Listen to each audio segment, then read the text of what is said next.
परत स्टार्ट करतो. एवढं एक फक्त आपला मटेरियल वाईज चेक करायचा असेल तर आपल्याकडे टी कोड आहे ME2M.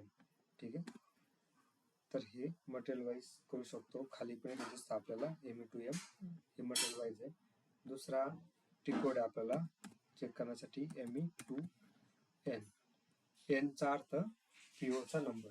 ठीक आहे, म्हणजे पीओच्या नंबरच्या बेसिसवरती जर आपल्याला पीओ ची लिस्ट सर्च करायची, पीओचा रिपोर्ट पाहिजे, तर तो आपल्याला ME2N मध्ये भेटतो इथे. ठीक आहे, आणि तिसरा रिपोर्ट आहे ME2L. ठीक आहे, तो आहे तुझा वेंडरच्या बेसिसवरती किंवा सप्लायरच्या बेसिसवरती. तर तिघांमध्ये बेसिक चेंज काय होतो, आता इथे हा सप्लायर आहे. सप्लायर मध्ये फर्स्ट फील्ड आहे तुझी सप्लायर. तर इथे तुला सप्लायरच्या बेसिसवरती तुला पीओ सर्च करू शकतो. ठीक आहे, हा घेतला. इथे बेस्टच्या ऐवजी मी ALB घेतो, मला एक्झिक्यूट केला. या पर्टिक्युलर वेंडरसाठी VN001 साठी तुला इतके पीओज क्रिएट झालेले आहेत. त्याचं स्टेटस वगैरे, किती डिलिव्हरी बाकी आहे, ओपन क्वांटिटी किती आहे, व्हॅल्यू किती डिलिव्हरी करायची बाकी आहे, किती क्वांटिटीचा इनवॉइस बाकी आहे. आता सेम एक्झाम्पल घेतला आपण 31. ठीक आहे, हा एक्झाम्पल पीओ ओपन आहे आपल्याकडे. याला सगळं कट करतो. ठीक आहे, हा पीओ आहे आपला 31 मध्ये पण सेम. तो काय सांगतोय, 100 क्वांटिटी ऑर्डर केली होती, 100 तुझी डिलिव्हरी झाली, म्हणजे ओपन क्वांटिटी तुझी 0 झाली. याच्या हिशोबाने ओपन क्वांटिटी पहिल्या पीओ साठी 0 आहे. ठीक आहे, टू बी डिलिव्हर 0 आहे, टू बी डिलिव्हर इनवॉइस. आता इनवॉइस मध्ये काय सांगतोय तू, 100 क्वांटिटीचा इनवॉइस बाकी आहे. सेम इथे तुझा इनवॉइस 0 क्वांटिटीचा झालेला आहे. ठीक आहे, इनवॉइस 0 क्वांटिटी झालेली आहे, म्हणजे 100 क्वांटिटीचा इनवॉइस बाकी आहे तुझा, कारण ऑर्डर क्वांटिटी तुझी 100 होती आणि 100 क्वांटिटीची प्राइस किती आहे, 5000. ठीक आहे, म्हणून ह्या रिपोर्ट मध्ये सुद्धा 5000 तुझी क्वांटिटी बाकी आहे. हे कशाच्या बेसिसवरती बघितले आपण, वेंडरच्या बेसिसवरती. आपल्याकडे दुसरा रिपोर्ट आहे डॉक्युमेंट नंबरच्या बेसिसवरती. सेम इथे तुला जे गोष्टी इथे आहेत, जेवढे फील्ड्स वगैरे आहेत, प्लांट झाला तुझं, प्लांट आहे, आयटम कॅटेगरी आहे वगैरे, अकाउंट असाइनमेंट कॅटेगरी बघायचं सांगा. सपोज आता आपण प्लांट बघू 1250, आपण कन्झ्युमेबल बघत होतो. ठीक आहे, आणि आयटम कॅटेगरी डी घेतली आपण, सर्व्हिस पीओ किती बनवले आपण ते बघायचं फॉर एक्झाम्पल. तर मी इथे पण बघू शकतो, किंवा माझ्याकडे हा पण टेबल आहे. टेबल नाही, मटेरियल वाईज मी हा 42 काढला.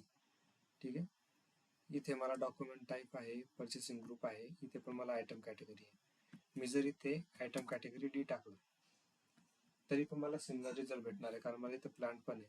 फॉर एक्झाम्पल मी इथे टाकतो 1250 प्लांट. तर माझ्याकडे मल्टिपल ऑप्शन्स आहेत. मी मटेरियल स्पेसिफिक बघू शकतो. आता एनिवे हा तुझा मटेरियल स्पेसिफिक आहे. ठीक आहे, पण इथे मटेरियल आहे का, इथे मटेरियल नाही, इथे ब्लँक आहे मटेरियल. बघ, ही मटेरियलची फील्ड आहे, इथे ही मटेरियल ब्लँक आहे, इथे मटेरियल ब्लँक आहे, पण शॉर्ट टेक्स्ट आहे. शॉर्ट टेक्स्ट मध्ये काय, मशीन प्रिंटिंग सर्व्हिसेस, म्हणजे हे आपण सर्व्हिस पीओ बघतोय category D, item category D. मला पर्टिक्युलरली मटेरियल साठी बघायचंय, मी सर्व्हिस कॅटेगरी डी काढतो, प्लांट समजा P002 घेतो, आणि 42 मटेरियल साठी मला बघायचं आहे. हा माझा क्रायटेरिया आहे. 42 मटेरियल साठी P002 प्लांट मध्ये किती पीओ झालेत आणि कुठल्या टाईपचा झालाय, मला फक्त स्टँडर्ड पीओ बघायचे. ठीक आहे, तर मला एक्झिक्यूट करणार एक पण नाही, म्हणून नो सुटेबल डॉक्युमेंट फॉर्म म्हणतो. सेम मी आता P001 टाकतो, तर काय, माझ्याकडे लिस्ट आहे. आता हा एक फॉर्मॅट जर समजायला सोपा जात असेल तर यूज करू शकतो, किंवा दुसरा फॉर्मॅट घ्यायचा, लेआउट हा बेस्ट आहे, त्याला कट करायचा. इथे ALB फॉर्मॅट आहे, याच्या व्यतिरिक्त अजून फॉर्मॅट आहेत, पण सगळे काम नाही करत आय गेस. हा एक आहे, पण हा सेमच आहे. ALB काम करतो प्रॉपर. ALV घेतो. ALV मध्ये तुझा हा फॉर्मॅट असा चेंज होतो. ठीक आहे. हा कशाच्या बेसवरती ME2M मटेरियलच्या बेसिसवरती परचेस ऑर्डर आपण सर्च करू शकतो. सेम आता फॉर एक्झाम्पल मला एक काम करायचं, PO ची लिस्ट पाहिजे, नंबर वाईज पाहिजे. हा रिपोर्ट आहे माझ्याकडे ME2N. ठीक आहे. N मध्ये काय करेल मी, PO चा नंबर आहे माझ्याकडे, एक PO घेतो.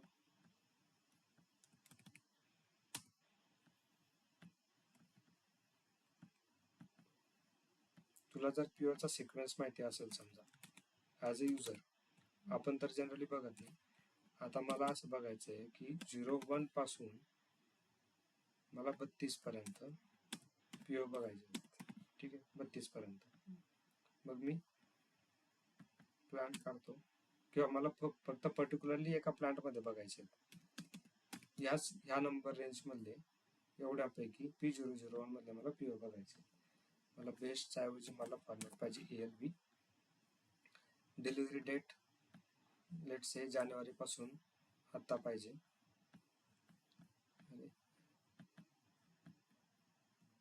ठीक आहे, 1 जानेवारी घेतला. 1 जानेवारी पासून पुढचे पाहिजे. तर आता मी सिंगल व्हॅल्यू टाकली तर फक्त 1 जानेवारी दाखवणार. ठीक आहे. रेंज अप टू आजची डेट टाकू शकतो मी, किंवा माझ्याकडे दुसरा ऑप्शन याला डबल क्लिक करायचा. कुठल्या सगळ्या फील्डला असेच ऑप्शन येतात. मी प्रत्येक फील्ड नाही सांगते, म्हणजे तुला समजेल. नंतर ज्यावेळेस तू टेस्ट करशील त्यावेळेस तू पर्टिक्युलरली इथे डबल क्लिक कर, इथे डबल क्लिक कर, प्लांटला वगैरे, हे सगळे ऑप्शन यूज कर. इथे काय तुला सिंगल व्हॅल्यू दाखवते. जर तुला सिंगल व्हॅल्यू घ्यायची आहे तरी बाय डिफॉल्ट सिंगलच असते. ठीक आहे. जर तुला लेस दॅन किंवा ग्रेटर दॅन पाहिजे, किंवा ग्रेटर दॅन पाहिजे, ग्रेटर दॅन इक्वल टू पाहिजे, हे बरेचसे ऑप्शन आहे. नॉट इक्वल टू पाहिजे, 1 जानेवारीला तुला PO नाही पाहिजे, 1 जानेवारीच्या व्यतिरिक्त पाहिजे, तर तू नॉट इक्वल टू सिलेक्ट कर. तर मी काय करतो, ग्रेटर दॅन इक्वल टू घेतो. 1 जानेवारीच्या पुढे म्हणजे सगळे येतील. मग मला इथे एंड व्हॅल्यू टाकायची गरज नाही. परत दुसरी काय टाकू शकतो, मला पर्टिक्युलर सप्लायर साठी पाहिजे ह्या PO पैकी, तो पण मी टाकू शकतो. मी आता एवढ्याच गोष्टी शकतो. P001 प्लांट मध्ये मला ह्या रेंज मध्ये 1 जानेवारीच्या नंतर कोणकोणते PO क्रिएट झाले. एक पण नाही, असं कसं होईल. अच्छा, डिलिव्हरी डेट आपण मे बी डिलिव्हरी झाली नसणार. एक काम करतो, PO क्रिएशन डेट आहे की ते पोस्टिंग डेट, हे डॉक्युमेंट डेट आहे, ती डिलिव्हरी डेट होती. मी पोस्टिंग डेटच्या हिशोबाने पाहतो. इथे टाकतो 01/01/2026. अरे रेंज, ठीक आहे, रेंज नाही टाकली मी, बट एनिवे मी रेंज पण टाकून देतो. 32 याला ALV टाकतो. आता मला शो करतोय 1 जानेवारी पासून माझे 2च PO झाले त्या रेंज मध्ये. 1 पासून 32च्या रेंज मध्ये 29चा PO झालेला आहे आणि 31चा PO झाले. बाकीचे PO त्याच्या अगोदरचे असतील किंवा दुसऱ्या प्लांट मध्ये असतील. आपण प्लांट पण टाकलेला क्रायटेरिया P001, त्या हिशोबाने सिस्टमने आपल्याला तो रिझल्ट दिला. ठीक आहे, याला ओपन होऊ दे, बाकीपर्यंत हे बघू आपण.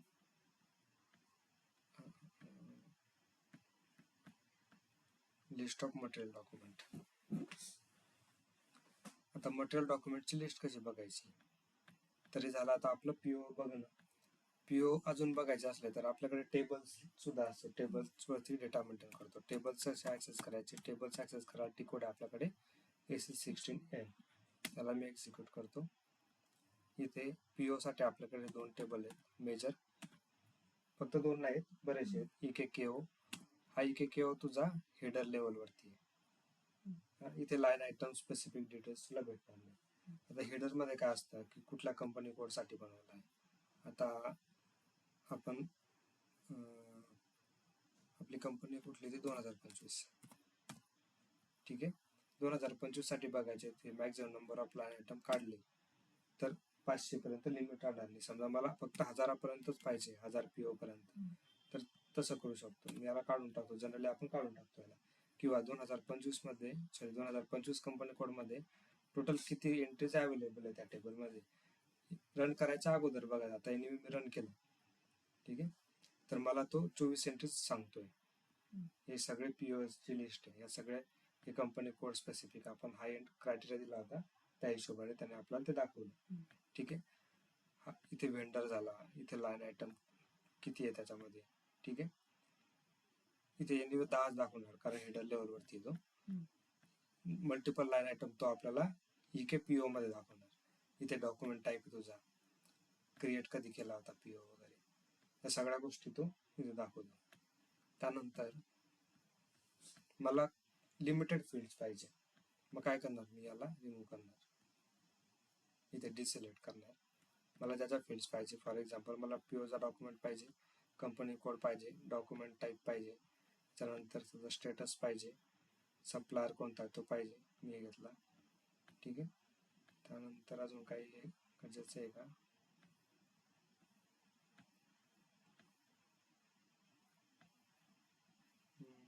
इन्व्हॉइसिंग पार्टी घेतो फॉर एक्झाम्पल.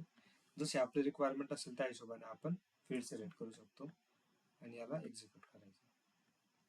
24 साठी मला जेवढे फील्ड्स मी घेतल्या होत्या तेवढाच रिलेव्हंट मला डेटा दिसतो. म्हणजे मला 56 असे स्क्रोल करायची गरज नाहीये, लेफ्ट टू राईट करायची गरज नाहीये. ठीक आहे. हा तुझा हेडर लेवलचा झाला. प्लस सेम डेटासाठी मला एक्झिक्यूट करायच्या अगोदरच बघायचे की किती एंट्रीज अवेलेबल आहे. मी काय करणार, इथे नंबर ऑफ एंट्रीज वरती क्लिक करणार. तुम्हाला सांगतो की 24 एंट्री अवेलेबल आहे. मग मी डिसाईड करणार की मला रन करायचा की नाही करायचा. ठीक आहे. हा तुझा हेडर लेवल झाला पीओ तुझा लाईन आयटम लेवलवरती. सेम रिझल्ट आहे. इथे तू आयटम रिलेव्हंट टायटल बघू शकतो. अगोदर हेडर मध्ये मटेरियल नव्हतं, आता तुझा इथे मटेरियल पण आहे. ठीक आहे.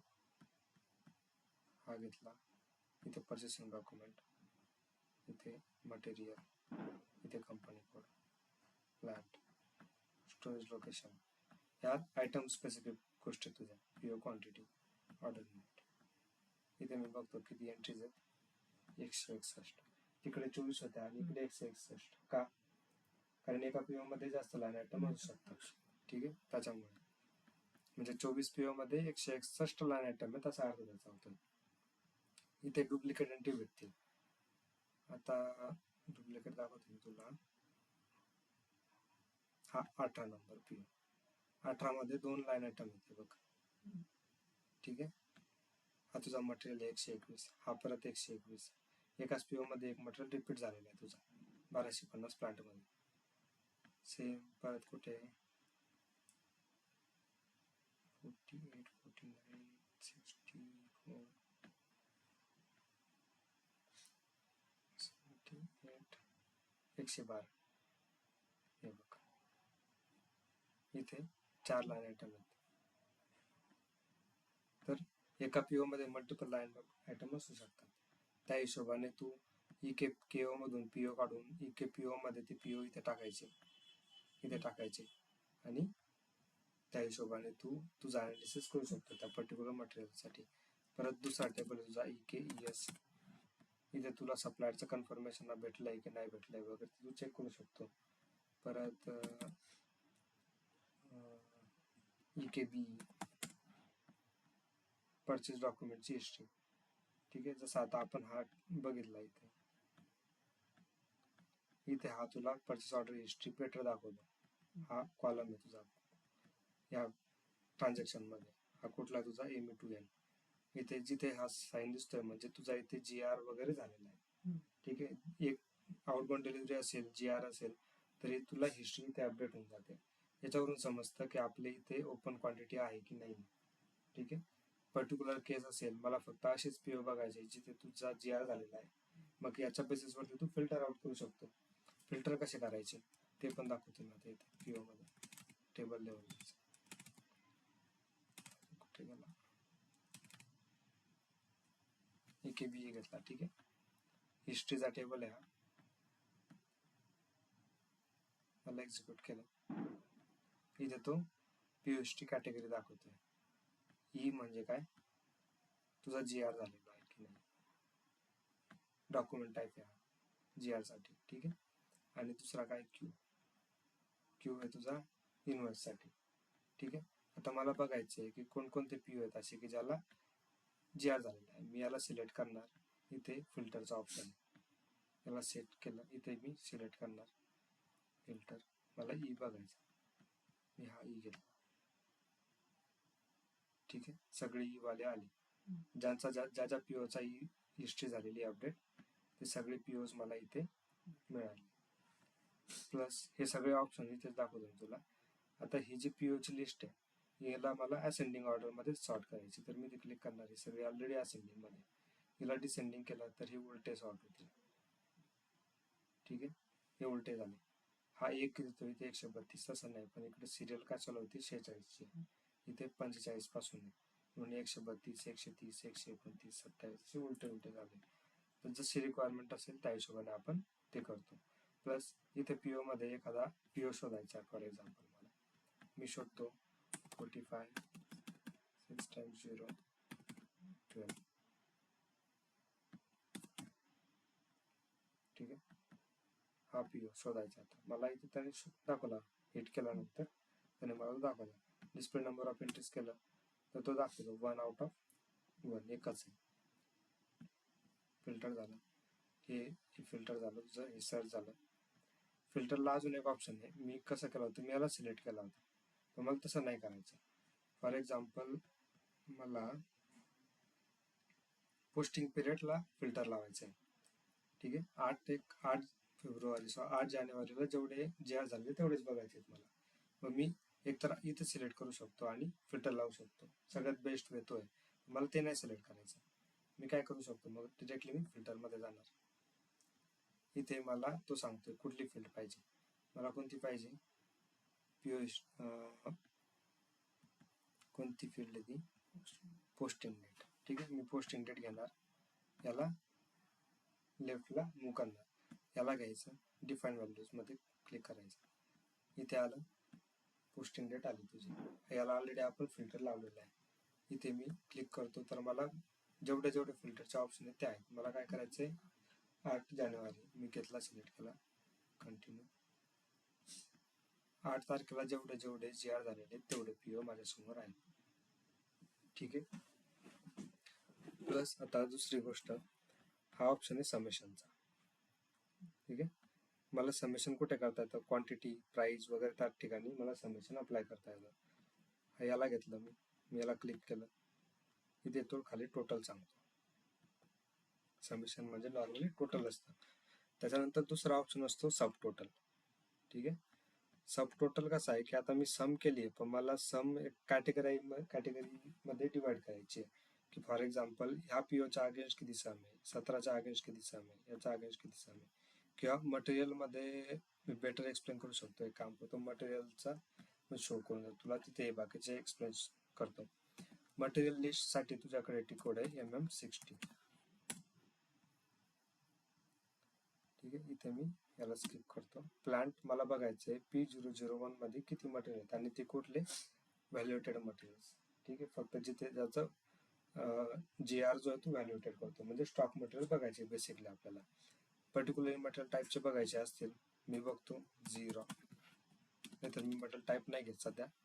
पर्टिक्युलर मटेरियल ग्रुप बघायचा असेल, कुणी क्रिएट केलाय त्याचे बघायचे असतील, ते आपण क्रायटेरिया तिथून ऍड करू शकतो. प्रॅक्टिस करताना टाकून बघ. ठीक आहे, मी याला एक्झिक्यूट करतो. P001 मध्ये इतके मटेरियल्स आहेत. ठीक आहे, आता इथे मी ही प्राइस आपलं, मी तुला सम सांगितली होती, सम इथे पण आहे.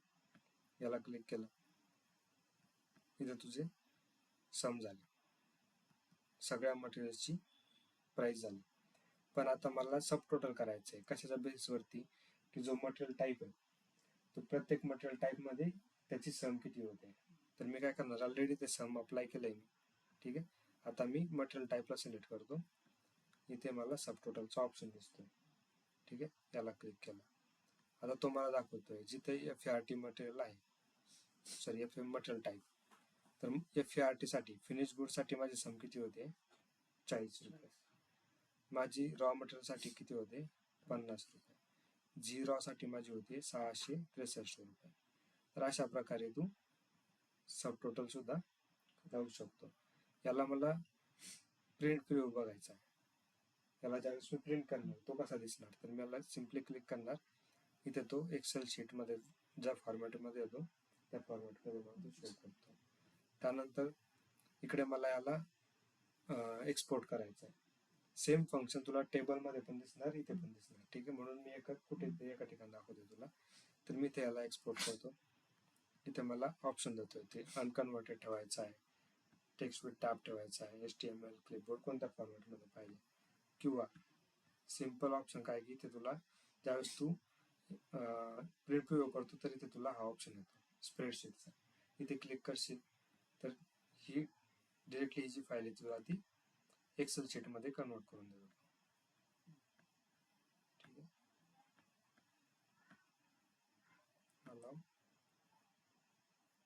आता तो ओपन करून दिला आपल्याला. आला तुझा रिझल्ट. आपण जे जे परफॉर्म केलं होतं, सब टोटल वगैरे परफॉर्म केली होती, सब टोटल आली तुझी 40, 50, 663 आणि सम. ठीक आहे, जसं आपण परफॉर्म करू ऑपरेशन्स वगैरे त्या हिशोबाने तो आपल्याला शो करतो. आता अजून एक गोष्ट, लेआउट. याला एकदा बॅक जातो मी. ठीक आहे, इथे पण तुला एक्सेलचा ऑप्शन आहे. प्रिंट व्ह्यू मध्ये गेल्यानंतर स्प्रेडशीट म्हणतो, इथे एक्सेल म्हणतो. तर दुसऱ्या फॉर्मॅटमध्ये पाहिजे एक्सेल शिवाय तर इथे लोकल फाईलमध्ये तू करू शकतो. इकडे तुला मेल करायचा असेल तर मेलवरती, इकडे तुला हे 3 ऑप्शन वेगवेगळ्या टाईपमध्ये दिसतात. हे 3 ऑप्शन असतात तुझे लेआउटचे. तर तुला हा जो लेआउट आहे, मटेरियल आहे, प्लांट आहे, हे कॉलमची पोझिशन चेंज करायची, कॉलम रिमूव्ह करायचे, तर तू इथे चेंज लेआउटमध्ये जाऊ शकतो. किंवा एक्झिस्टिंग लेआउट असेल तर एक्झिस्टिंग लेआउट तू लिस्टपैकी सिलेक्ट करू शकतो, किंवा नसेल तर तू क्रिएट करू शकतो. तिसरा ऑप्शन तुला लेआउट सेव्ह करण्यासाठी. तर मी काय करतो, चेंज करतो याला. इथे गेलो. आता फॉर एक्झाम्पल मला ABC इंडिकेटर सगळ्या शेवटी पाहिजे. मी याला घेणार,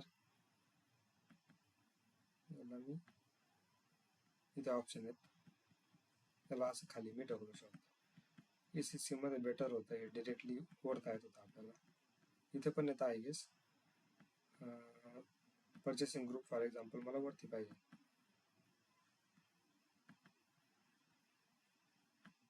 ओके, असं केलं. हां, असं वरता येतं आपल्याला.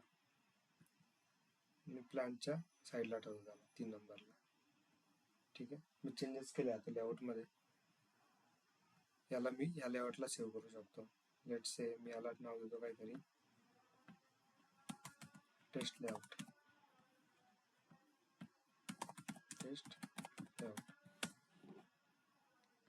युजर स्पेसिफिक असेल तर तेवढा चेक करून घ्यायचा. खाली ऑप्शन आला तर बघ आपल्याला युजर स्पेसिफिक ठेवायचा की नाही ठेवायचा. याला मी सिलेक्ट केला. प्लांट नंतर तुझा परचेसिंग ग्रुप आला, ABC इंडिकेटर तुझा शेवट गेला. ठीक आहे, हे लेआउटचे चेंजेस तू करू शकतो. हेच गोष्टी तुला टेबल लेवलवरती पण असेच काम करतात. ठीक आहे, रिपोर्टिंग मध्ये अजून काय आहे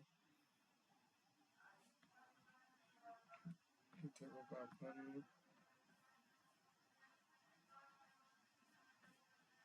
शॉर्ट लिस्ट वगैरे सगळं बघितलं आपण.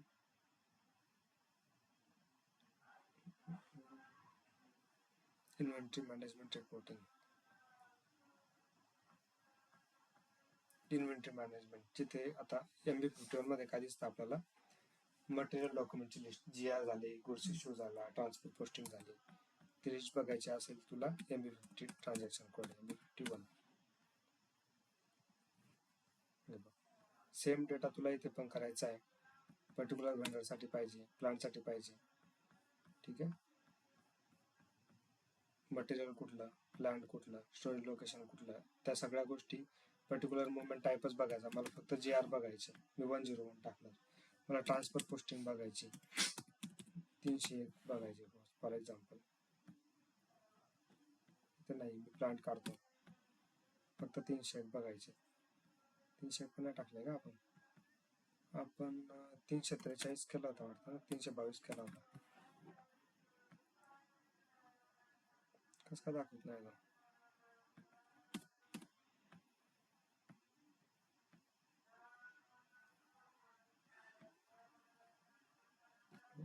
जास्त डेटा आहे. पोस्टिंग डेट मी फॉर एक्झाम्पल 1 जानेवारीच्या पुढची घेतो, 01/01/01/2026.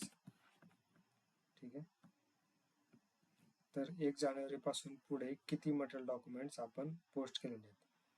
इथे तो मटेरियल डॉक्युमेंटची लिस्ट दाखवतो. मुवमेंट टाईप कोणकोणते आहेत. 321 हे डॉक्युमेंट तुझं पोस्ट झालेलं आहे 27 फेब्रुवारीला. किती क्वांटिटीसाठी? 10 क्वांटिटीसाठी. निगेटिव्ह क्वांटिटी का दाखवतो तो, आणि ती गुड्स इश्यू झालेला आहे. इथून 321 या प्लांटमधून P001 मधून गुड्स इश्यू झालेला आहे, आणि तो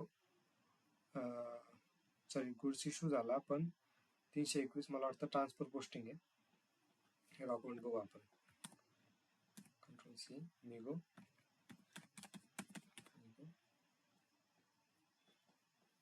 जिथे जिथे रेड आहे ना, रेडचा अर्थ इश्यू झालेला असतो, म्हणजे काढलेलं असतं मटेरियल. आणि जिथे जिथे प्लस आहे, प्लस म्हणजे त्या पर्टिक्युलर प्लांटमध्ये स्टोरेज लोकेशनमध्ये ते मटेरियल ऍड झालेलं असतं. आता ही ट्रान्सफर पोस्टिंग कुठून झाली? ती एकाच प्लांटमध्ये, एका स्टोरेज लोकेशनमध्ये, पण तुझा टाईप चेंज झालेला आहे. वेअरमध्ये जसं इथे समजेल आपल्याला, क्वालिटी टू अनरिस्ट्रिक्टेड मध्ये हा मूव्ह झालेला आहे. जो क्वालिटीमध्ये होता तो अनरिस्ट्रिक्टेड मध्ये मूव्ह झालेला आहे. ठीक आहे, म्हणून तो -10 दाखवतोय, कारण त्या एका स्टोरेज टाईप मधून दुसऱ्या स्टोरेज टाईप मध्ये तो ऍड झालेला आहे. बघ, सेम डॉक्युमेंट नंबर खाली पण आहे, वरती पण तोच आहे, खाली पण तोच आहे. म्हणून सेम डेला एकदा मायनस झाला, एकदा प्लस झाला. जेवढे हिरवे आहेत ते प्लस झाले, जेवढे लाल आहेत तेवढे मायनस. मायनस म्हणजे इश्यू झालेले. ठीक आहे, हा झाला तुझा M51. याच्या व्यतिरिक्त अकाउंटिंग डॉक्युमेंट्स बघायचे असतील तुला, MR51. मटेरियल डॉक्युमेंट कॅन्सल झालेले असतील, MBSM. मुवमेंटचं रिझन बघायचं असेल तर MBGR. हे स्वतः एक्सप्लोर करून बघ, काही प्रॉब्लेम आला तर मला विचार. सिमिलरच असतात, काही वेगळं विशेष नसतं याच्यामध्ये. परत स्टॉक ओव्हरव्ह्यू आपण एका लेक्चरमध्ये दाखवलं होतं. MMB स्टॉक ओव्हरव्ह्यू कसा दिसतो तुला? MMB फॉर एक्झाम्पल 26 मटेरियल मला बघायचं आहे, किती स्टॉक अवेलेबल आहे माझ्याकडे, कोणत्या लेवलवरती, P001. ठीक आहे, इथे 0 स्टॉक लाईन पाहिजे तर ही काढून टाकायचं. सॉरी, नो 0 स्टॉक लाईन, म्हणजे मला जिथे 0 आहे ते दाखवायचं नाही. जर बघायचं असेल तर मी याला काढून टाकणार.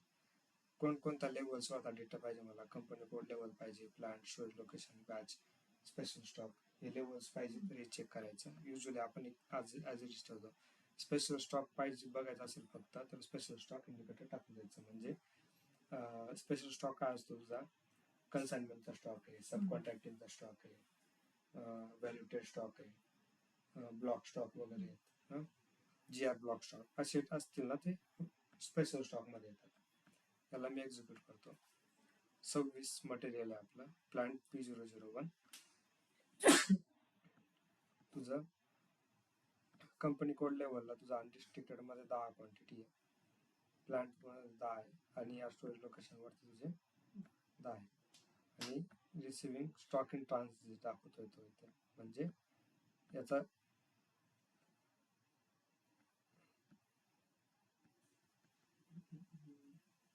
क्वालिटी इन्स्पेक्शन मध्ये पण आपण टाकलेला आहे त्याला 10-20 क्वांटिटी आपण याची ऑर्डर केलेली आहे. रिझर्व क्वांटिटी असेल तर तू इथे रिझर्व बघू शकतो. कन्साइनमेंट असेल तर कन्साइनमेंटचा ऑर्डर स्पेसिफिक असेल, जी GR झालेली नाही तिथे दिसणार तुला. स्टॉक ट्रान्सफर असेल प्लांट लेवलला, स्टोरेज लोकेशनला इथे दाखवणार तो. प्लस डिलिव्हरीसाठी शेड्यूल असेल काही, STOच्या केसमध्ये दाखवणार. GR ब्लॉक स्टॉक असेल, असा स्टॉक GR केलाय पण ब्लॉक मध्ये टाकला तो. ती इन्व्हेंटरी मॅनेजमेंट मध्ये आपण बघणार या गोष्टी. स्टॉक इन ट्रान्झिट आहे, इश्युइंग मध्ये ट्रान्झिट आहे किंवा रिसिव्हिंग प्लांट मध्ये ट्रान्झिट आहे, ब्लॉक स्टॉक आहे. ठीक आहे, रिटर्न मध्ये, या गोष्टी आपण MMB मध्ये स्टॉक ओव्हरव्ह्यू मध्ये बघू शकतो. नंतर काय, MD04 material requirement list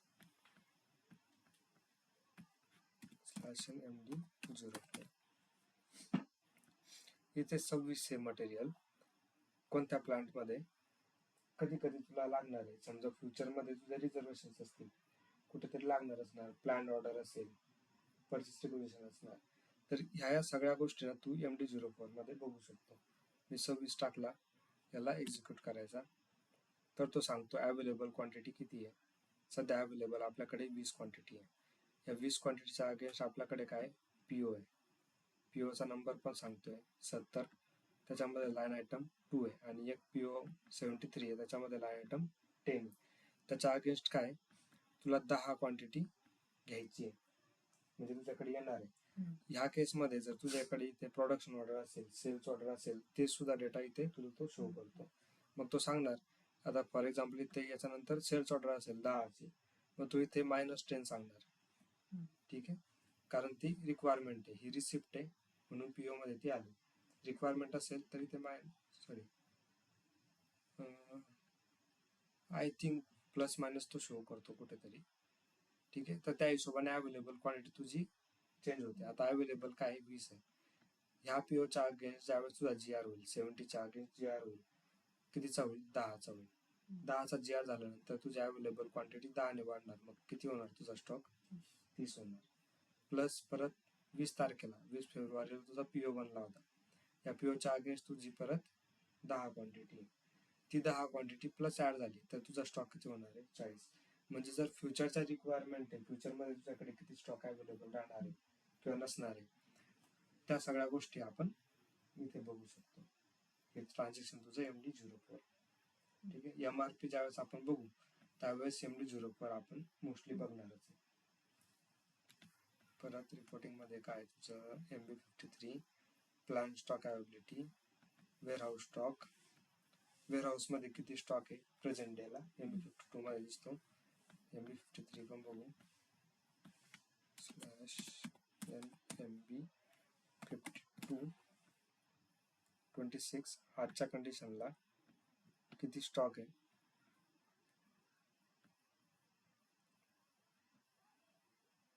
10 quantity SL01 मध्ये. ठीक आहे, टोटल स्टॉक प्लांट लेवल वरती आहे 20 तुझा, स्टोरेज लोकेशन लेवल वरती तुझा सध्या स्टॉक किती अनरिस्ट्रिक्टेड मध्ये 10, क्वालिटी इन्स्पेक्शन मध्ये 10, दोघं मिळून तुझा 20 झाला. ठीक आहे, आणि याची प्राइस वगैरे काय असेल ती सेम. MB50 ट्रान्झिट मध्ये पण असतात तुझे काही MB5B. MB5B आहे. पोस्टिंग डेटला आजची डेट टाकली, सपोज मी आता डेट टाकतो तो बाय डिफॉल्ट आजची डेट घेणार. मी याला एक्झिक्यूट करतो, तुम्हाला दाखवतोय टोटल माझे रिसिप्ट किती झालेले आहे. जी आर झालेली 20, इश्यू झालेले का काही नाही झालेले, झाले असतील तर दाखवतो. इथे खाली लिस्ट आहे प्रॉपरली, तर ही इश्यू जी आर झालेलीची लिस्ट आहे. हे मटेरियल डॉक्युमेंट आहे. हे मटेरियल डॉक्युमेंट 27 फेब्रुवारीला पोस्ट झालंय, त्याच्या अगेन्स्ट तुझा 10चा जी आर झालेला आहे. या मटेरियल डॉक्युमेंटच्या अगेन्स्ट तुझा परत एक जी आर झालेला आहे 10चा. याच्या बेसवरती तुझी टोटल रिसिप्ट किती आहे 20 आहे. म्हणजे MB51 मध्ये पण सिमिलर डेटा तू बघू शकतो, MB5B मध्ये पण तू सिमिलर डेटा बघू शकतो. MB53 राहिला होता आपला. MB53 स्टॉक प्लांट अवेलेबिलिटी,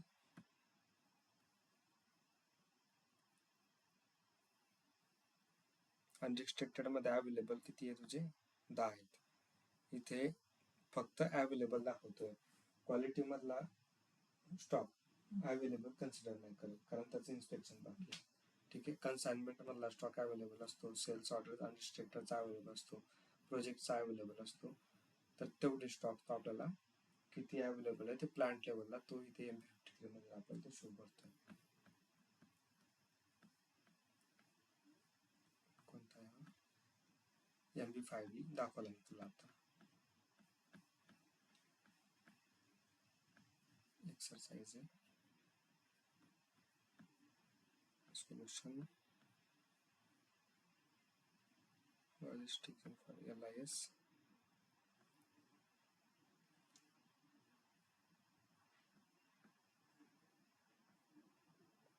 हे नंतर बघू आपण.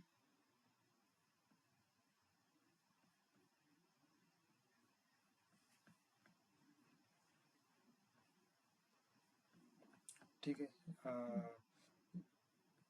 टेबल मटेरियलची लिस्ट वगैरे रिपोर्टिंग कशी करतो आपण ते कसं ॲज अ कन्सल्टंट आपल्याला कसं यूज करायचं ते आपल्यावरती.